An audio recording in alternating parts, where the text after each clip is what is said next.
안녕하세요, 정원정입니다.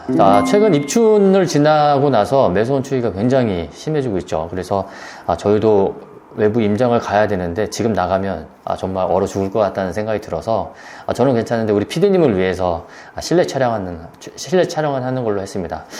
실내 촬영은 어떤 내용으로 할까 고민을 좀 하다가요. 25년도에 서울에서 가장 주목해야 될 개발 호재가 있죠. 국제 업무지구의 토지 공급에 대한 부분인데요. 25년도 말에 예정이 되어 있습니다. 그래서 국제 업무지구라는 거대한 개발 호재가 용산에서는 차질 없이 계속 지속적으로 진행되고 있기 때문에 국제 업무지구 주변에서 진행되고 있는 정비 사업들도 어떻게 보면 보조를 맞춰서 재개발이 진행이 차근차근 되고 있습니다. 국제 업무지구를 생각하면 저희가 원효로 3가만 생각했었잖아요. 그럼 원효로 4가에서 진행되고 있는 정비 사업에 대한 내용들, 그리고 사업성 분석에 대한 부분들을 좀 이야기하겠고요.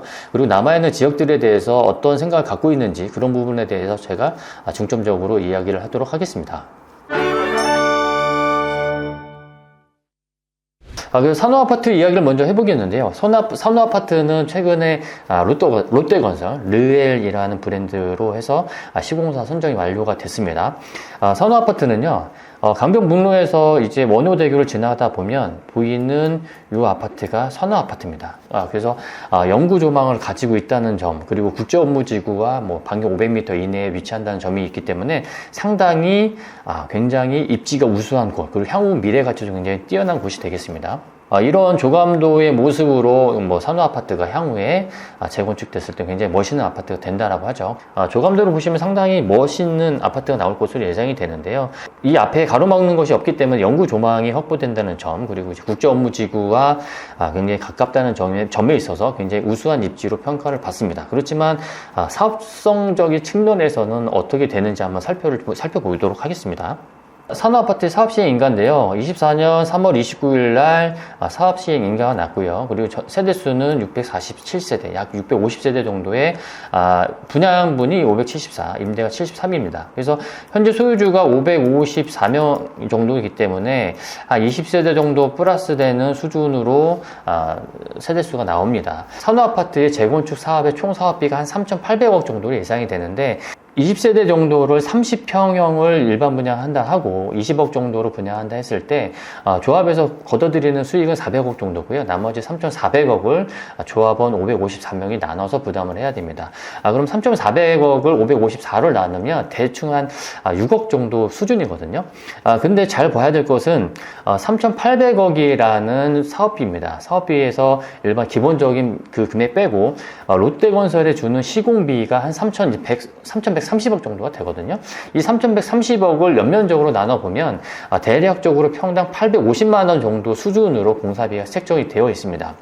850만 원이란 공사비를 말씀드리면 많은 분들이 그렇게 동의하시겠지만 상당히 요즘 공사비를 따졌을 때는 상당히 저렴한 금액으로 시공사가 선정이 됐다. 그러면 어떤 것들이 예상이 되냐면 당연히 향후에는 당연하게 공사비 인상이라든지 공사비 부분에 시공사하고 조합 간에 분쟁이 있을 수밖에 없겠죠. 그러면 공사비는 좀 올려줘야 될 수밖에 없는 상황이 발생을 할 거고요.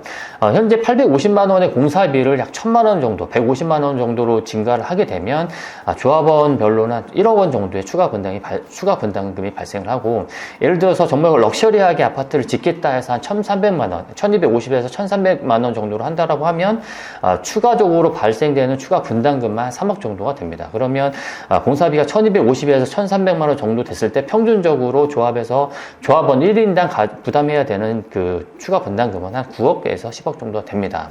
물론 이제 그 이후에 산호아파트가 가져가는 아파트의 가치는 그 이상이 되겠지만, 산호아파트 30평대의 거래 사례를 보면요, 24년 8월에는 18억 정도의 거래가 됐지만 24년 3월에는 21억 6천의 거래가 됐었고요. 그리고 21년에는 최고가 25억을 찍다가 조금 하락한 그런 상황입니다. 물론 전반적으로 물건이 많지가 않고 거래 사례가 많지가 않기 때문에 금액적인 변동은 크게 의미는 없다라고 생각을 하지만, 만약 예를 들어서 21억 5천에 매입하신 분이 추가 분담금 예를 들어서 9억에서 10억을 분담한다고 하면 이분이 총 투자하는 금액은 한 30억 정도가 되겠죠. 그러면 이 투자를 했을 때 30억보다 내가 향후에 가져가는 아파트가 당연히 30억 이상이 돼야 되고 그 이상 될 수밖에 없는 입지이기 때문에 잘한 투자다라고 할 수는 있을지 모르겠는데요. 내가 조합원으로 해서 입주권을 가져가는 그런 이제 금액하고 일반 분양분, 물론 20세대 정도밖에 안 되기 때문에 경쟁률이나 이런 것들, 그리고 뭐 호수나 이런 한강 뷰 이런 것들에 대해서는 당연히 차별이 있을 수밖에 없죠. 그렇지만 만약에 30평 정도 되는 아파트를 평당 6천만 원에 분양한다면 대략적으로 한 20억 정도 되는데, 일반 분양하시는 분들하고 조합원이 해가지고 조합원으로 가져가서 조합원 분양을 받으신 분들하고의 금액 차이가 어떻게 보면 일반 분양으로 받는 분들이 금액이 더 저렴할 수가 있다. 물론 이제 경쟁률이 상당히 높을 거기 때문에 해당 아파트를 분양받을 수 있다라는 그런 확신은 못하지만, 분양받으신 분들하고 단순하게 비교했을 때는 조합원 입장에서는 어떻게 보면 배가 아픈 상황이 발생할 수밖에 없다라는 점입니다. 그래서 산업아파트 같은 경우에는 추가 분담금이 좀 높게 발생할 것으로 예상이 되고, 추가 분담금이 높다라는 얘기는 이 추가 분담금을 부담할 수 있는 조합원도 있지만 없는 조합원들도 있을 수 있고, 특히나 재건축을 진행하는 과정에서 이 부분에 대한 문제들이 발생할 수 있다. 그리고 또 하나는 예를 들어서 이번 산업아파트의 규모가 그렇게 650세대, 그 공사비가 3천억 초반 정도로 크지가 않았기 때문에 시공사들이 경쟁적으로 달려들지는 않았어요. 그렇다는 얘기는 이런 조합하고 시공사와의 거래 관계에 있어서 어떻게 보면 조합보다는 시공사가 조금 더 유리할 수 있다. 한남 4구역 같은 경우에는 레미안하고 현대건설이 붙었잖아요. 그래서 이렇게 경쟁 입찰을 하는 경우에는 조합원들의 그런 환심을 사기 위해서 너도 나도 굉장히 좋은 제안들을 하게 돼 있습니다. 특히 한남 4구역 같은 경우에는 공사비만 하더라도 1조 5천억 정도가 되거든요. 그렇기 때문에 굉장히 조합원들에게 굉장히 메리트를 줄 수 있는 그런 제안을 하게 되고, 특히나 이번 한남 4구역 같은 경우에 입주 뒤 4년 뒤 분담금을 지급하는 이런 조건이 조합원들의 마음을 샀기 때문에 레미안으로 선정이 될 수 있었다라는 얘기도 나오거든요. 그렇지만 산업아파트 같은 경우에는 추가 분담금이라는 그 부분을 입주하는 시점에 부담해야 되기 때문에 이러한 분들도 재건축을 진행하는 그런 상황에서는 어떻게 보면 약간의 걸림돌이 될 수 있을 것 같다라는 예상이 듭니다. 그 다음으로 말씀드린 내용은요, 원효로 4가 모아타운에 대한 얘기인데요. 원효로 4가 모아타운의 조합 설립이 완료가 되었습니다. 그래서 24년 12월 6일 날 조합이 완전히 설립이 됐고, 이제 원효로 4가는 조합이 설립되어 있기 때문에 사업시행 인가나 관리 처분만 받으면 바로 이주가 시작되는 그런 절차를 밟게 됩니다. 원효로 4가 같은 경우에는요, 여기 하나, 여기 하나, 여기 하나 이렇게 3개 구역으로 나눠서 재개발이 진행이 됐지만 이렇게 문화재 보호구역에 걸립니다. 그래서 이 구역 같은 경우에는 사업성이 너무 안 나오기 때문에 모아타운 자체가 진행이 어렵다라는 얘기들이 많았고, 저 또한 그렇게 예상을 했었습니다.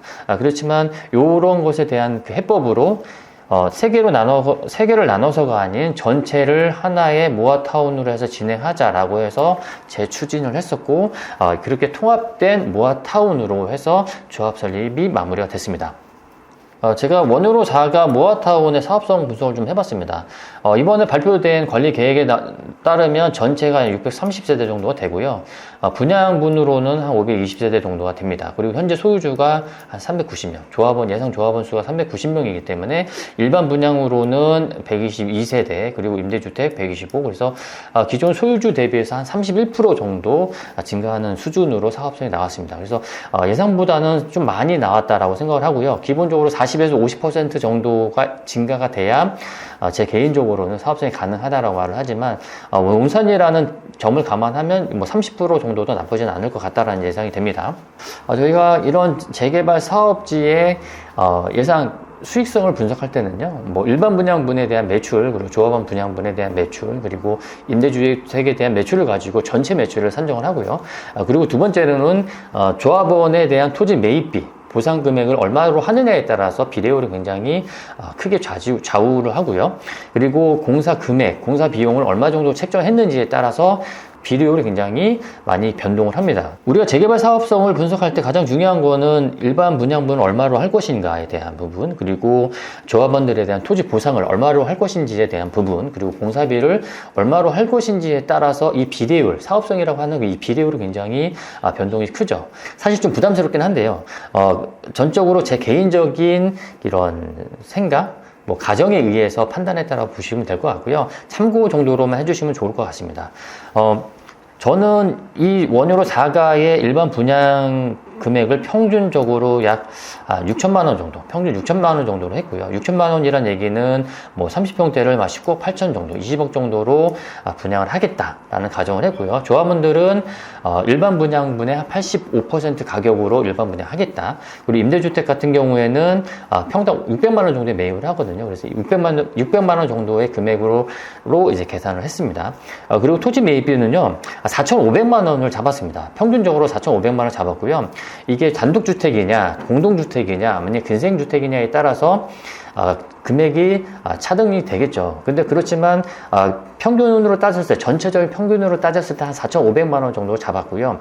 이 4,500만 원으로 잡은 이유는 2000년도에 시행했던 한남 뉴타운의 평균 감정 금액이 한 4,500만 원 정도가 됩니다. 그래서 한 5년 정도의 시기가 지났기 때문에 그래서 한 4,500만 원 정도면 괜찮을 것 같다라고 판단을 했고, 현재 시세도 4,500만 원 정도면 조합원들을 설득할 수 있지 않을까라는 요 생각으로 반영을 했습니다. 그리고 공사 금액 같은 경우는 현재는 저도 한 850만 원 정도로 잡았어요. 물론 공사비가 굉장히 올라를 가겠지만, 현재 850만 원 잡은 거를 요거를 제 예를 보시면, 이거를 뭐 지상공사비를 뭐 1200만 원 정도 잡는다고 하면, 이 보이시는지 모르겠지만 이게 한 1,000만 원 정도 되거든요. 평균 공사비가 1,000만 원 정도 되거든요.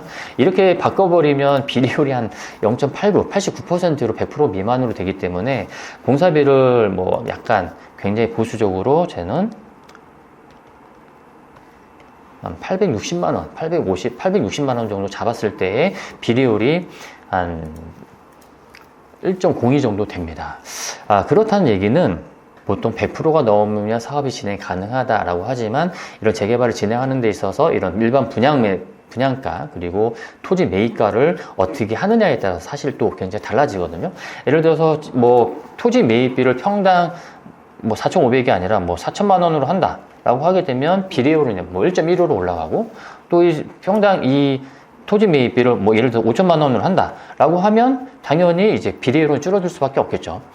그렇다는 얘기는 이거에 따라서 내가 조합원 입장에서의 추가 분담금이나 이런 것들도 굉장히 변동이 되거든요. 제가 예를 들어서 지금 금액을 토지 매입비를 4천만 처음에 했었던 것처럼 4,500만 원으로 하게 되면요, 집은 6평 가지고 있는 저희가 일반 말하는 다세대 주택, 빌라 같은 경우에 평가 금액을 평당 8,500만 원으로 잡는다라고 하면 감정가는 해당 금액에 대한, 해당 주택에 대한 감정가는 한 5억 천 정도가 될 거고요.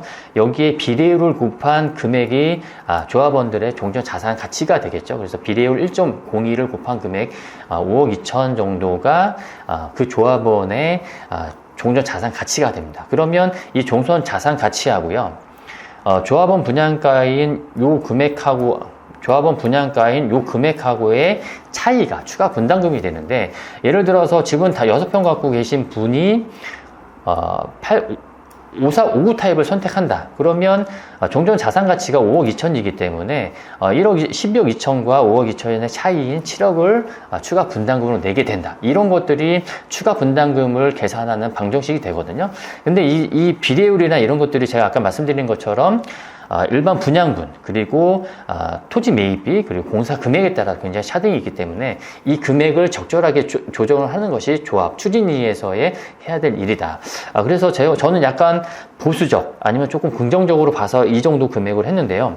집은 6평 갖고 계신 분들이 앞서 말씀드린 그 가정으로 계산했을 때 추가 분담금이 한 7억 정도가 된다. 그리고 33평형을 선택하면 11억 정도가 된다라고 예상을 해 보았습니다. 제가 그래서 산호아파트하고 원효로 4가 모아타운을 말씀드린 이유는요, 산호아파트 같은 경우는 아까 21억 5천, 21억 5천을 투자하신 분이 전세가 한 3억에서 4억 정도 하거든요. 그러면 이분이 투자한 금액은 적어도 한 18억에서 뭐 18억 전후가 되겠죠. 18억 전후를 투자해서 가져가는데 여기에 추가 분담금을 뭐 9억에서 10억 정도로 하고 하면 이분의 총 투자 금액은 약 30억 정도가 됩니다. 그렇지만 바로 뒤에서 진행되고 있는 요 일대에서 진행되고 있는 무아타운을 처음에 투자하신 분들은 뭐 갭 투자 금액으로 처음에 투자했을 때 한 3억에서 4억 정도 했을 거고요. 전체 매입 금액은 한 6억 정도가 됐을 거란 말이죠. 이 6억이란 금액에 추가 분담을 7억, 그럼 뭐 어떻게 보면 11억을 분담했을 때 이분이 총 투자하는 금액은 13억에서 어떻게 보면 33평 가져갔을 때는 17억 정도 투자를 하는 거 되죠. 그러면 재건축 같은 경우에는 30억을 투자를 하고 재개발 같은 경우 17억 정도를 투자하는데 이 차이만큼이 어떻게 보면 재개발과 재건축의 투자 수익성의 차이라고 볼 수 있고요. 더 중요한 거는요, 이 산호아파트 같은 경우에는 증가되는 세대수가 20세대 정도밖에 플러스가 안 됐잖아요. 그렇지만 이 원유로 자가 모아타운 같은 경우는 122세대가 증가를 해서 한 30%가 증가를 했습니다. 30%라고 증가하는 그 금액이 굉장히 크지는 않거든요. 그럼에도 불구하고 기존 소유주 대비해서 30%가 늘어났고 그렇게 늘어난 그 수치만큼 그 조합원들의 이익이 돌아간다는 점에서 재건축하고 재개발의 이런 투자 수익성의 차이도 굉장히 클 수밖에 없다라는 점을 말씀드리고 싶고요. 재건축이냐 재개발이냐로 고민할 때 물론 많은 분들이 고민하신 것은 물론 아파트가 더 좋고 선호하는 그 투자 대상이긴 하지만 가장 힘들어 하시는 부분이 재개발은 굉장히 오래 걸릴 것 같고 재건축은 굉장히 빠르고 안전하다고 생각하시거든요. 근데 이런 점들을 비교해 보면 우리가 재개발이든 재건축이든 걸리는 시간은 비슷하다. 그리고 어떻게 보면 나와 있는 그런 데이터들을 보면 재건축보다는 재개발이 훨씬 더 빨리 진행된다는 걸 알 수 있거든요. 그리고 투자 금액도 초기 투자금을 보더라도 산호아파트 같은 경우에 물론 이제 산호아파트는 비교하는 대상이 사업식 인가나 이유기 때문에 그렇지만 일반적으로 재개발 초기에 진행하는 그런 아파트 같은 경우에도 갭 투자 금액이 저렴하지가 않거든요. 근데 원유로 4가 모아타운을 투자하셨던 분들이라면 초기 투자금이 한 3억에서 4억 정도의 용산의 모아타운에 투자를 했을 거고요. 그 금액으로 용산이란 지역의 입주권을 가져갈 수 있는 그런 권리를 가져갈 수 있잖아요. 근데 아파트라는 프리미엄이 붙어 있기 때문에 상대적으로 재개발보다는 좀 더 많은 금액을 줄 수밖에 없는 상황이고 추가 분담금에서도 재개발보다 훨씬 더 많이 부담을 하기 때문에 전체적인 투자 성적, 투자 결과로 봤을 때는 재건축보다는 재개발이 훨씬 더 유리하다는 점을 말씀드리고 싶습니다. 그러면 이제 원유로 자가에서 이제 재개발이 진행될 수 있는 구역들이 어딘지를 한번 살펴보겠는데요. 원유로 자가가 제가 처음에 말씀드렸던 구역이 이렇게가 원유로 자가라고 말씀드렸죠. 그리고 여기가 모아타운으로 지정이 되어 있고 재건축이 진행하고 있는 산호아파트를 빼면 재개발이 진행될 수 있는 구역은 얼마 남아있지 않습니다. 이 부분 하나 하고요. 그리고 요렇게 한 부분이 남아 있는데요. 요 두 개 구역에 예상 사업성이 어떻게 될지 현재는 재개발이 진행되고 있지 않지만 재개발이 진행됐을 때 어떤 사업성을 가져가는지 간단하게 사업성 분석을 한번 해보겠습니다. 해당 구역을 이렇게 해서 구역을 지정했고요. 사업 면적은 2만 제곱미터로 해서 한 6,000평 정도가 되고요. 현재 소유주가 한 104 정도로 나오는데 이럴 경우에 한 110에서 120 정도 된다고 보거든요. 이 정도 되고요. 그리고 예상 세대수는 이 정도 면적이면 대략 한 480세대 정도가 됩니다. 근데 이제 480세대 정도에서 임대주택을 뺐을 때 조합원한테 돌아가는 그 수량이 한 410세대 정도가 되거든요. 그러면 기존 소유주가 한 110명 정도인데 400세대 정도가 나온다고 하면 상당히 사업성이 좋다라고 볼 수가 있겠죠. 그렇지만 여기 이 구역은 단독주택의 비율, 그러니까 단독주택이라든지 근생, 단독 건물들의 비용이 상당히 높고요. 우리가 흔히 말하는 공동주택의 비율이 굉장히 낮습니다. 그렇기 때문에 사업성이 굉장히 우수하지만 이런 단독주택, 근생 건물을 갖고 있는 사람들을 어떻게 재개발할 수 있게 돌리느냐에 대한 부분, 동의율을 어떻게 올릴 수 있는지에 대한 부분이 필요할 것 같다라는 점에서 이런 부분들을 고려하시고 투자를 하셔야 된다라고 생각합니다. 그 다음으로 말씀드릴 지역은 요 구역인데요. 여기 같은 경우에 보시면 풍전 아파트 이제 조합 설립 인가라고 됐죠. 근데 예전 영상에도 말씀을 드렸지만 풍전 아파트가 조합을 설립해서 재건축을 진행하고 있지만 규모가 워낙 작다 보니까 요 자체적으로는 재건축이 진행이 어렵습니다. 시공사 선정이 안 됐거든요. 그래서 지금 이 일대에서 일어나는 움직임은 요 풍전 아파트와 해당 구역 전체를 묶어서 신속통합으로 가겠다라는 움직임, 의견들이 나오고 있습니다. 해당 지역의 사업성 분석을 해보면요, 전체 사업 면적은 14,700 정도로 약 4,500평 정도가 되고요. 그리고 현재 소유주는 한 190으로 나오는데, 이 정도 되면 저희가 한 220에서 한 240명 정도로 예상을 하거든요. 그럼 240명 정도 되고, 예상되는 세대수는 한 350세대 정도 된다, 이 면적이면. 근데 여기서 임대주택 뺐을 때는 한 300명 정도, 300세대 정도 되는 규모가 나올 것으로 예상이 되면, 한 플러스 한 뭐 60에서 한 80세대 정도가 됩니다. 그래서 늘어난 세대수가 한 30% 정도 전후가 되기 때문에 뒤에는 원효 4가 모아타운처럼 재개발을 진행할 수 있는 어느 정도 가능성이 있다라고 생각은 되는데요. 이 해당 구역의 가장 큰 장점은요, 한강뷰가 가능하다는 점입니다. 물론 이제 국정무지구 맞은편에 위치하고도 있고 한강뷰가 가능하다는 점인데, 여기 산호아파트가 있기 때문에 한강뷰가 보이기 위해서는 이쪽 방면으로 건물을 지으면 충분히 한강뷰가 가능하다. 그리고 바로 맞은편에 위치하고 있는 여기가 현대자동차 UAM 연구소잖아요. 그리고 UAM 연구소가 최고 높이가 7층 정도밖에 되지 않기 때문에 7층 이상인 경우에는 충분히 뷰가 가능하다. 여기서부터 여기까지가 한 200m가 넘어가거든요. 200m가 넘어가기 때문에 해당 구역에서는 충분히 한강뷰가 가능하다는 장점을 가지고 있는 위치입니다. 그리고 또 하나는 풍전아파트의 동의율이 거의 99%가 됩니다. 그래서 이 풍전아파트와 같이 연계해서 재개발을 진행했을 때는 거의 뭐 조합 설립 가능한 정도의 수준의 동의율은 확보가 되어 있는 게 아니냐라고 예상을 할 수가 있겠습니다. 그렇지만 여기가 재개발이 진행되기 위해서 가장 넘어야 될 큰 산은 풍전아파트의 조합 해산입니다. 풍전아파트가 현재 조합이 설립이 되어 있고 시공사 선정까지 갔다가 무산이 돼서 지금 여기서 답보 상태에 있잖아요. 그러면 이 풍전아파트를 포함해서 재개발이 진행되기 위해서는 우선 선행돼야 될 거는 풍전아파트의 조합 해산이 돼야 되는데, 조합 해산이 그렇게 만만한 것 같지는 않습니다. 왜냐하면 뭐 들어간 비용이나 이런 것들에 대한 비용 정산에 대한 부분들도 있거든요. 그러면 풍전아파트 같은 경우에 정비업체가 들어와 있기 때문에 이 정비업체와의 이런 원활한 그 비용 정산 문제가 해결이 돼야 되고, 또 하나는 이 조합원들의 동의도 얻어야 재개발이 가능합니다. 또 하나는요, 전체 소유주 대비해서 늘어나는 세대수가 많지가 않기 때문에 내가 조금 좋은 아파트를 가져가기 위해서는 이 구역 안에서 어느 정도 수준 이상의 자산 가치를 보유해야만 합니다. 풍전아파트 같은 경우에는 전체 세대수 한 140명, 134세대 정도 되거든요. 그럼 여기 전체 소유주가 220명이라고 그랬는데요. 내가 풍전아파트보다 가져가는 자산 가치가 높지 않다면 풍전아파트보다 후순위가 돼서 풍전아파트가 가져가는 사람들 그 외의 것들을 가져갈 수밖에 없는 그런 순위를 갖게 됩니다. 그리고 특히나 세대수가 많지가 않기 때문에 한강뷰를 가져갈 수 있는, 무조건 가져간다라고 볼 수도 없고요. 특히나 이렇게 규모가 작은 뭐 300세대 정도 규모의 이런 아파트 단지라고 했을 때는 대형 시공사가 붙지가 않습니다. 대형 시공사가 붙지 않고 소규모 시행사들이 붙기 때문에 여기가 350세대 정도 되는 아파트, 물론 한강뷰가 보이는 이런 장점들을 갖고 있지만 향후에 지어지는 아파트가 그렇게 고급화되지 않을 수 있는 가능성도 있다는 점을 염두에 두시고 투자하시는 게 좋으실 것 같습니다. 오늘은 산호아파트의 재건축 사례하고요, 바로 옆에서 진행되고 있는 모아타운 사례를 좀 봤는데요.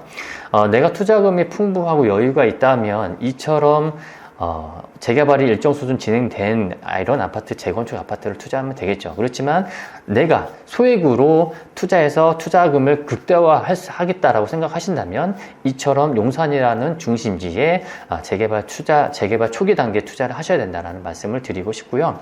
중요한 거는요, 내가 초기 재개발 투자를 할 때 어느 지역을 선택할 것인가에 대한 판단은 제가 보여드린 것처럼 간단하게라도 내 스스로 분석을 할 줄 알아야 된다고 생각합니다. 내가 돈으로 시간을 살 것이냐, 시간에 투자할 것이냐는 여러분들의 선택입니다. 감사합니다.